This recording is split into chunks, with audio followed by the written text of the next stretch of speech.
дар таърихи соҳибистиқлолии кишвар ин бори аввал аст ки варзишгарони мо бо 3 медали биринҷӣ аз бозиҳои олимпии Париж 2024 ба ватан баргаштанд.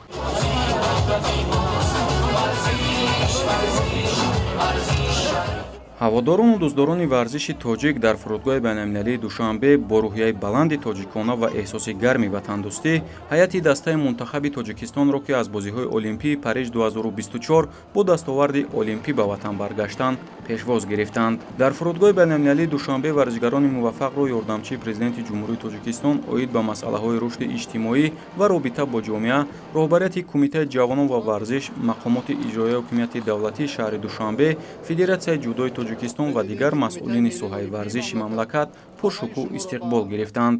мо боваре ҳам доштем ки Сомо медали хуба мебиёрад. ин варзиш аст.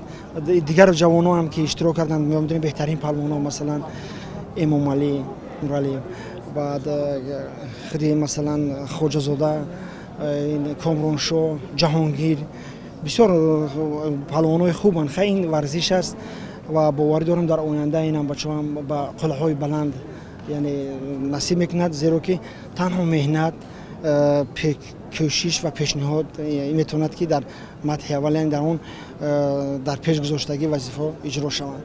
пешравии ҳамин давлатҷони ман фақат меҳнат мекард. меҳнат барои дастгирии ҳама. ман фикр мекунам ки ҳамин асосгурии сулҳ ва дад президенти муҳтарами мо, пешвои миллат Эмомалӣ Раҳмон, раиси шаҳр Рустам Эмомалӣ, ҳамашон дастгирӣ кардан.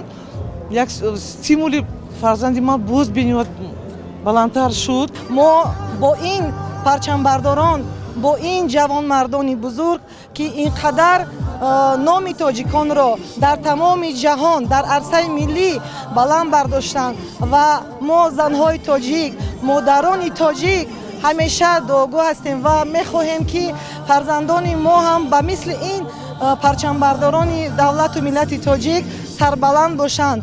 дар фурудгоҳи байналмилалии Душанбе дар назди ҳазорон нафар мухлисон, ки бо нидоҳои офарин офарин варзишгаронро пешвоз гирифтанд, ёрдамчии президенти ҷумҳурии Тоҷикистон оид ба масъалаҳои рушди иҷтимоӣ ва робита бо ҷомеа ва дигар масъулон бори дигар парчамбардоронро бо медалҳои ба даст оварда табрик муборакбод намуданд. Президенти Кумитаи Миллии Олимпии мамлакат ҳамаи шуморо ба кишвар бо дастовардҳои воқеан таърихӣ хайрамақдам мегӯям.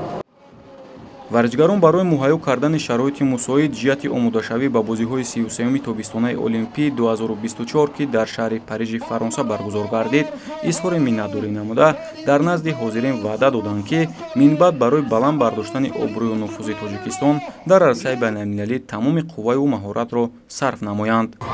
ин медали ба дастовардаи ман аз бозиҳои Олимпии Париж 2024 ба пешвои муаззами миллат муҳтарам Эмомалӣ Раҳмон ва мардуми шарафманди Тоҷикистон бахшида шудааст. ман аз ҳамаи шумо ташаккур мекунам ки омади шумо ин галабаро қатъи мо дастгирӣ мекунем. ин на танҳо медали ман аст, ин медали тамоми сарбаланди мардуми тоҷик аст.